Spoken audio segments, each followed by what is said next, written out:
Hello, my dear fellow travelers, friends around the world, and photographers. Welcome to Chris Lee Travel Channel. Today, I'll be sharing with you my second episode of my travel journey to Western Sichuan of China. In the last episodes, we have ended at a town named Rewa, or also well known as Shangri-La Town in Sichuan. But before we move on with our journey purpose, let's have an idea of where about the location of this Sichuan province for those which are not with me in my first episodes. Now, Sichuan province is a landlocked province as can be seen in this map, the color in red, the area, the color in red. And we are exploring this western region of this Sichuan province, and is fall under the Gansu prefectures, Tibetan autonomous prefectures. And topographically, you notice from this map, we are covering area that is shaded in brownish red in color, and this represent the altitude of this region is anything from 3,000 meter and above, and this region has been well known as the Qinghai Tibetan Plateaus. And this is just a tourist map, a journey that travel, right, by most tourists, and we are actually moving to the southern point, the southern town, the town at the lowest most of this map, is where the Daocheng Yading Nature Reserve. And from Chengdu, the provincial capital of Sichuan, it will travel all the way until arriving in Daocheng Yading. You'll notice there's a two junction along the way that you can tee off to go either to Tibet or to Yunnan province, as can be seen in this map. So let's begin our journey in this Rewa town or Shangri-La town. And it's actually a small town, right? It's located just outside the Yading Nature Reserve. And this town originally was known as Rewa Village and been upgraded to the township in the year 2009. And therefore, if you want to enter to Yading Nature Reserve, Rewa Town is the entrance to this reserve. And it is also the nearest township. And in this town, the reserve ticketing office is also located. Alright, this is just for your info.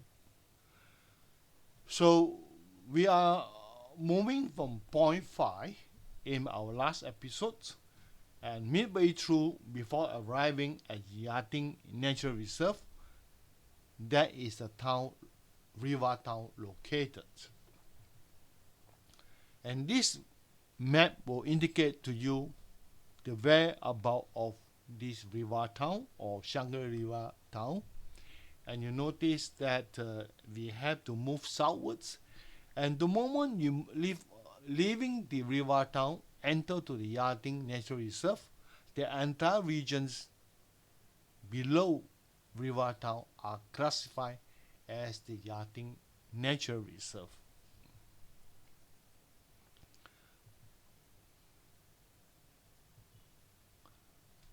So, while entering this reserve, we still have a short distance of travels on the bus, and most of the time we'll be riding on the reserve center, the eco bus, right, or the EV, electrical vehicle.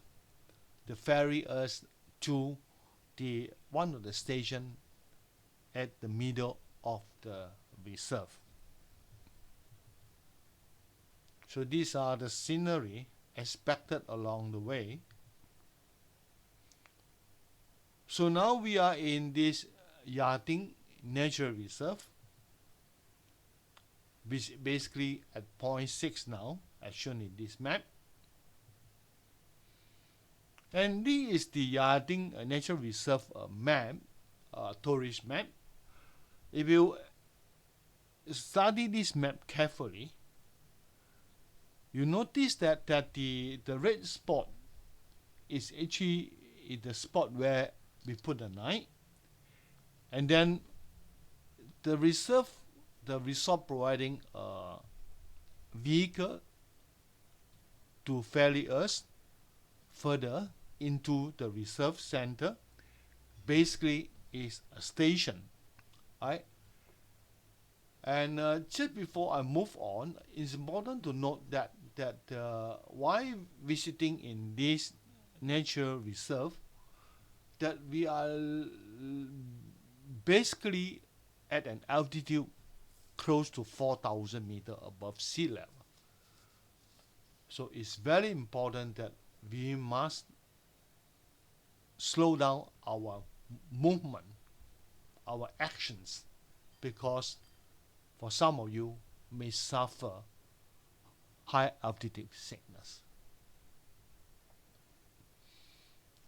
So now it's important to know that this Yating Nature Reserve had been reputed as a soul of Shangri-La, or they call it the last Shangri-La, basically for its distinctive landform and primitive natural landscape. And this region is rich in pure white holy snow mountains, icy glacier, dense forest, vast grassland, challenging valleys, glittering lakes, grazing cattle, and many more. Hence, many intentional travelers came to this mysterious land for expeditions and photography, which include me.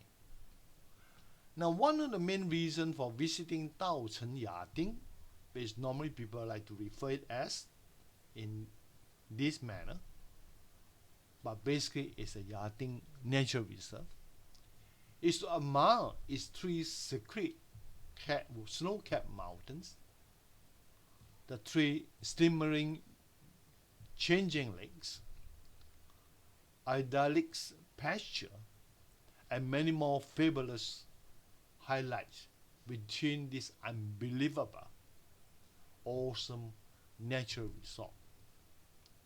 So in the year 2003, it was listed as a UNESCO MAB, which means it stands for Man and the Biospace Program Reserve, as to protect its valuables and rare treasure of nature and scenery. So today our journey was solely exploring this nature reserve, and I will be sharing with you with tons of images captured while my one-day travel in this Yating Nature Reserve. So to begin with, before we go into the images, the beautiful images, I would like to share with you the travel routes or the tour routes that I've taken or have recommended. Now basically when you visiting this reserve, you have two options. One option is a one-day tour, the other option is two-day tour. So what is the difference? Now for the one-day tour, as I say, that's where our part of our journey that we have planned for is to cover the basic beautiful scenery, the basic one, where much of the trekking that needed, right? because for most visitor that at this high altitude, if you still do some mountain trekking, right, it could be very challenging physically. So the first itinerary that recommended are mainly for the general travelers. And for those who are active and fit travelers, then they can go for the 2 days tour, where in the second day's tour, they will cover mostly beside the same journey they had to take all the way to a point whereby they continue moving right further, that is to visit the two highest lake in this region. Now if you were to take on this day to so-called in-depth tour, you are basically exploring the Male Lakes as well as Five Color Lakes, which I will share with you later. So you look at the map here, the red dots, we are the place where we stay.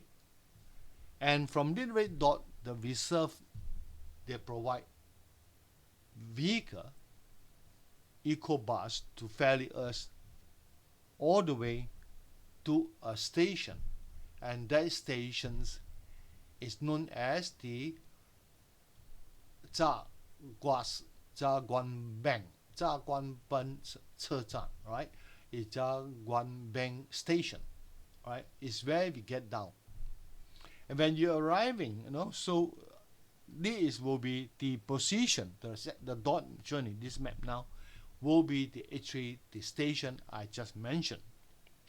Now at this point, the visitor will have to get down, right? This journey is either your day 1 or day 2 tour, you still have to go through these same roads. And at this spot, we're getting down, and is where we commence our walking.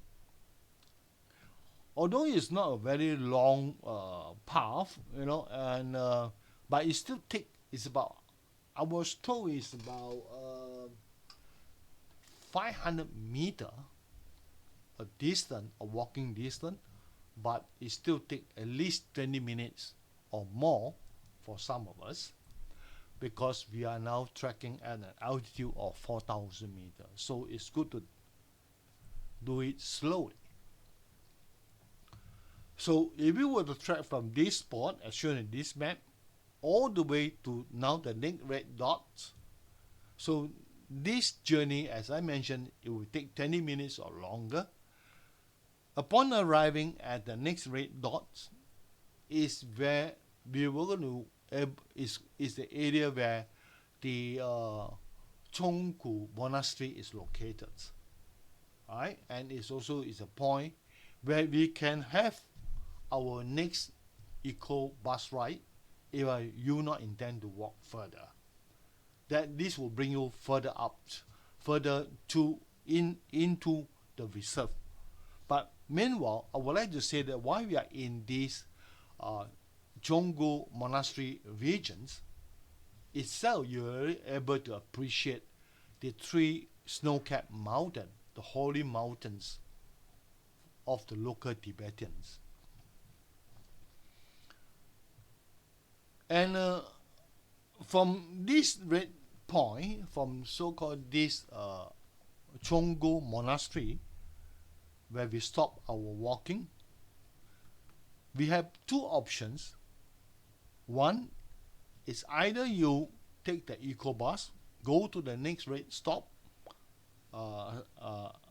red spot on this map, or you can opt to walk on a well-built walking path, wooden plank walking path. And if you would do so as what I recommended is what I did, I walk on this well-built walking path, then you'll be able to enjoy the scenery from between these 2 spots. And of course, you will take on the same path back to the place where we end our walking. All right, that is actually the monastery area. Now, all this journey that I mentioned just now until this point are all been included under the day one itinerary. And included in this day one itinerary will also include from the Chongo Monastery, we then tee off to visit the Pearl Lakes, which is nearby. And again, this will require about an hour's of walking and return on the same way. And this Pearl Lakes is the one of the 3 lakes in this region, and also the lowest altitude lakes, which around 4,100 meter. Right. Now, to give you an idea of the altitudes, from the hotel that we stay all the way here.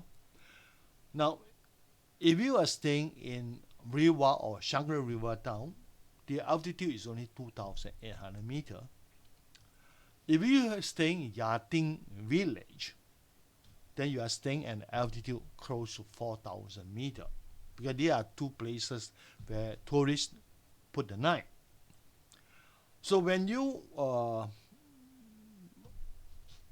ride on the eco bus, and when you are arriving at this Zamguanbing station, the altitude at that station is 3,008 meter. And if you decided to walk, which you have to walk anyway, for 20 to 30 minutes, as you were arriving at this Chonggu Monastery regions, you are actually at an altitude of 3,009 meter. Then if you want to trek all the way to the Pearl Lakes, the Pearl Lake will be 4,100 meter, right? If you from the Chonggu Monastery, if you were to walk all the way down, as I mentioned just all the way down, upon arriving at the Lurong pasture, you'll be reaching an altitude close to 4,200 meter, right? Which we did, we travel all the way until this spot. But from the Chonggu Monastery all the way to this Lurong pasture, we didn't take the eco bus. We walk on this well-built walking plank and we walk back. So the highest altitude for those who are visiting all the places of interest on the day one, you can really assure that it will never exceed 4,002 meters above sea level. But if you are very adventurous and you want to explore further, basically you are exploring the 2 more highland lakes, which is actually they call it the Mill Lakes as well as 5 Color Lakes. So this is the trekking that you need to take from the Lorong pasture and you walk all the way. And the first lake that you encounter will be the Mill Lakes, which will at the altitude of 4,500 meters. But some of the websites say it's 4,600 meters. Then you walk further, you trek further uphill, you were arriving the last lake, they call it the 5 Color Lakes, which is 4,600 meters. Again, some of the websites say it's 4,700 meters above sea level. So, in other words, if you were to extend your tour for the second day, you are basically exploring these 2 highland lakes. And don't underestimate this journey from this between these 2 red dots. It requires minimum 3 hours of trekking. And for some of us may even take longer, some may even take 5 hours or so. So this section of the journey, you need to be physically fit because it's here climbing all the way up, right, to our highland lakes, and actually on a not so well built walking path. So now let's have an idea of the 3 snow-capped mountain, or rather also the holy mountain in this region. And as you can see from the map, that these three mountains, the way they position, it form a triangle, or rather a triangle formation, enclosing this Yarding Natural Reserve, right? And you have the so-called the Sinari, Mount Sinari at the north. We have the Yangmei Mount Yangmei at the south, and as well as we have on the east is the Yanuduji, or Xia, we call it Xia Duoji mountains. So these three holy mountains will fully enclose this area. Now the mountain scenery is about 6,032 meters above sea level, the peaks. And then the Mount Yangmei is of the height 5,958 meters. And then finally, the Xia Nutuji, Mount Xia Nutuji, Mount Xia Nutuji is also close to 5,958 meters. It's on the east of this Yarding Natural Reserve. So all these mountain peaks are close to 6,000 meters above sea level. So as for the lake, as I mentioned in the day one, if we were to visit the Pearl Lakes, it will be about 4,100 meters above sea level, as can be seen in this slide. Then you will then extend your tour on the second days. You will be visiting the Mill Lakes, which is 4,500 meters above sea level. Then you go further up by another 100 meters, you arrive at the Five Color Lakes, which is the highest lake of this region. For your info, I did not take the second day tour, so I have skipped visiting these two lakes. I think basically because physically I wouldn't think that I can take the challenge of these high altitudes, trekking at this high altitude.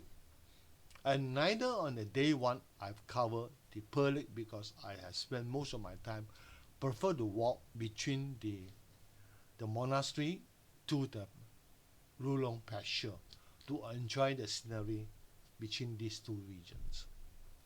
So from now on, I will share with you all my images taken from the monastery along the walking path all the way to the Rulong pasture and then walking back. Loops, and in different angle, at different position and different location, to give you a comprehensive view of the awesome nature reserve.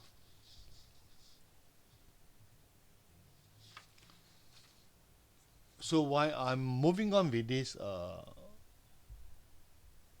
images, I was thinking that probably I would turn on the music.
And here you notice that the walking path they on the right of this image, and this is the walking path that connecting these two places.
Now, notice that we are actually arriving at the Lorong pasture, and it's important that we must caution against the highland sickness because now we have almost near to 4,200 meter above sea level.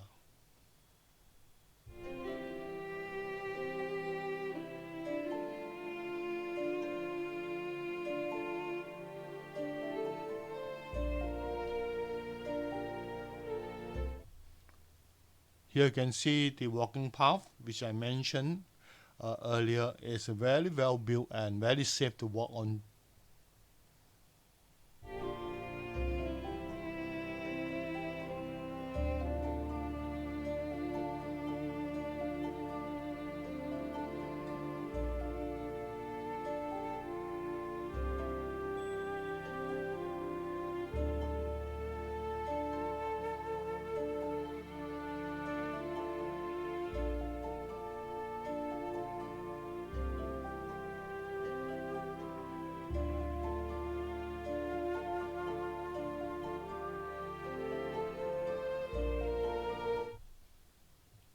This natural reserve have been served by a river.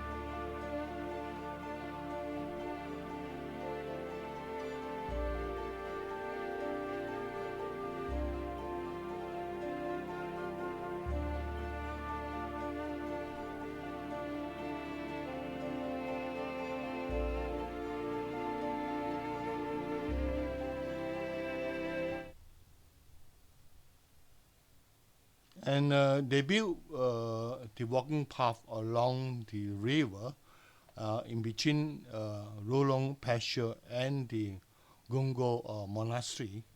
So we managed to capture some very interesting image as well along this pathway.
And what do you think? Do you think that this cattle was stood on the rooftop? Actually, it's an illusion in a sense, because this cattle was just stood on the at the back, on the hill at the back, and happened to be from far at my this angle of my cameras. It looked like that this cattle was actually stood on the roof. I captured it just to highlight to you of how interesting they will have this image.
Now, the best time to visit, of course, will be the autumn season, and you also classify as a peak season.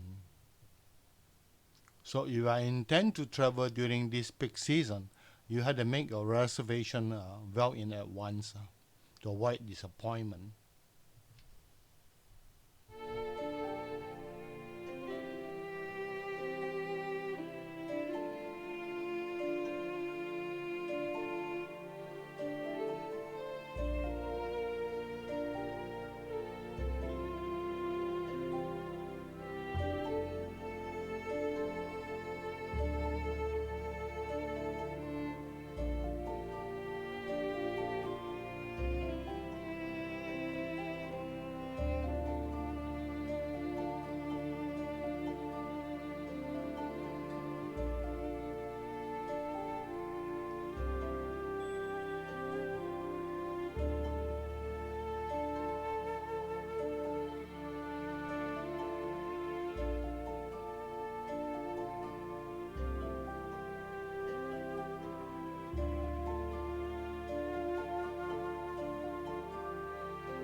It's just like a feast of your eyes. If you notice that in my image here, that irrespective of what angle I took, is every picture is a postcard worthy, right?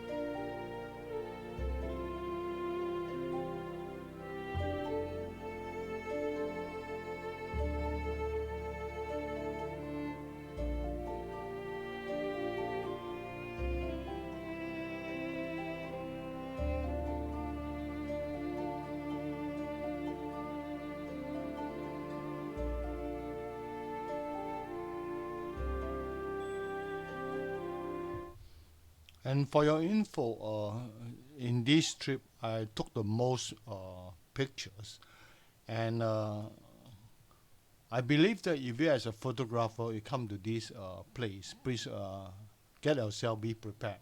You need a lot of memory, and also you need to get quite a number of spare batteries standby. One of the reason is that because in cold climates, the battery life also could be reduced, and at the same time because of the amount of beautiful scenery available is so huge that it's important that you get all your the best opportunity to capture all this beautiful scenery. Uh, it's actually a truly a feast of your eyes. Therefore, I'm strongly recommend that all photographer be putting this travel to this Yarding Nature Reserve into your bucket list.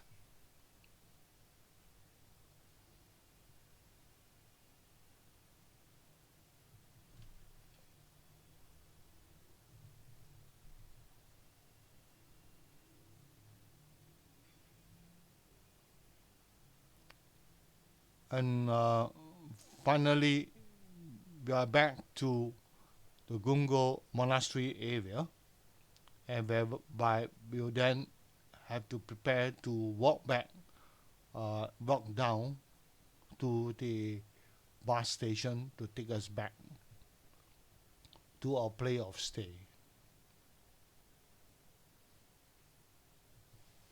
So I hope today I have shared with you the images taken in this wonderful natural reserve at the Yarding, and hope that you will like it. And first of all, I thank you for staying until this hour with me. And if you have not been subscribed to my travel channel, I will must please you can do so in supporting of my intention to share all the travel images of mine to the world. At the same time, please give me a like and give me a thumb up, and if possible, share to all your friends and family, so that they can be like you, travel virtually at the comfort of their home. So that will end my today travelogues, and in the next episode, we'll then move back to the route that we took, and we are going to visit another very interesting spot in Western Sichuan. And meanwhile, I have to wish you all the best. And I understand that the Muslim are celebrating their festival. At the same time, it is actually Labor Day on the May 1st.